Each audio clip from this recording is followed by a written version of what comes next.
പ്രിയ ശ്രോതാക്കളെ, the story of the സയൻസിന്റെ 269 അധ്യായത്തിലേക്ക് ഏവർക്കും സ്വാഗതം. വിശുദ്ധ ഗ്രിഗറിക്ക് ശേഷം ഈ ആഴ്ച വിശുദ്ധ റൊസാലിയയെ കുറിച്ചാണ്.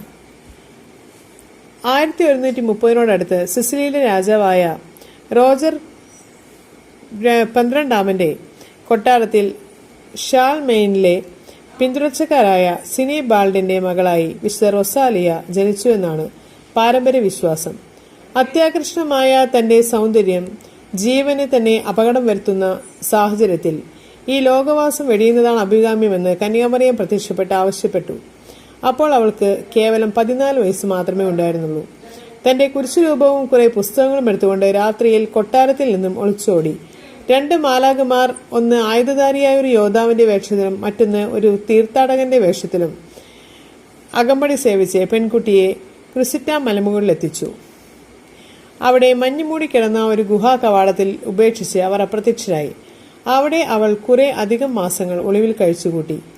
ഒരു ദിവസം മാലാഖമാർ വീണ്ടും പ്രത്യക്ഷപ്പെട്ടു. അവളുടെ മാതാപിതാക്കൾ അന്വേഷണം ഊർജിതപ്പെടുത്തിയെന്നും അതിനാൽ വേറെ എങ്ങോട്ടെങ്കിലും ഒളിത്താവളം മാറ്റുന്നതാണ് നല്ലതെന്നും ഉപദേശിച്ചു.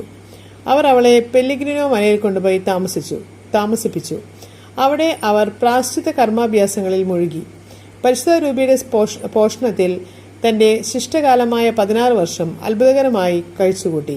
30ാമത്തെ വയസ്സിൽ നിര്യാതയായി. വർഷങ്ങൾ നീണ്ട നിഷ്ഫലമായ അന്വേഷണങ്ങൾക്ക് ശേഷം റൊസാലിയയുടെ തിരുശരീരം അവസാനം 17ാം നൂറ്റാണ്ടിൽ ഒരു സ്ഫടികക്കൂട്ടിൽ നിന്നും അടക്കം ചെയ്യപ്പെട്ട നിലയിൽ കണ്ടെടുത്തു. തിരുശേഷിപ്പ് വീണ്ടെടുത്ത് ഘോഷയാത്രയെ കൊണ്ടുവരുന്നതിന്റെ ഓർമ്മ വലിയ രീതിയിലാണ് പലർമോ നിവാസികൾ കൊണ്ടാടുന്നത്. വിശുദ്ധ റൊസാലിയയാണ് പലർമോയുടെ ദേശീയ രക്ഷക വിശുദ്ധ. അവരുടെ ബഹുമാനാർത്ഥം 2 തിരുനാളുകളാണ് വർഷം തോറും അവിടെ ജനങ്ങൾ കൊണ്ടാടുന്നത്. ഇതിൽ ഒരു തിരുനാൾ നിർബന്ധിത അവധി ദിനമായി പ്രഖ്യാപിച്ചു.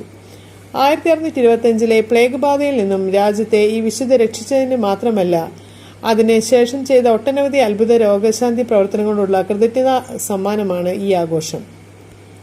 ഈ തിരുനാളിന്റെ സവിശേഷതകൾ മുന്നോടിയായി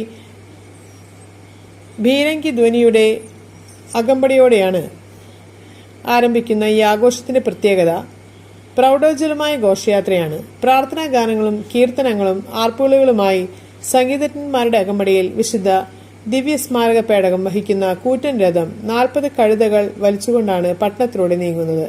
അത്യത്ഭുതം നിറഞ്ഞൊരു കാഴ്ചയാണ് ഇത്.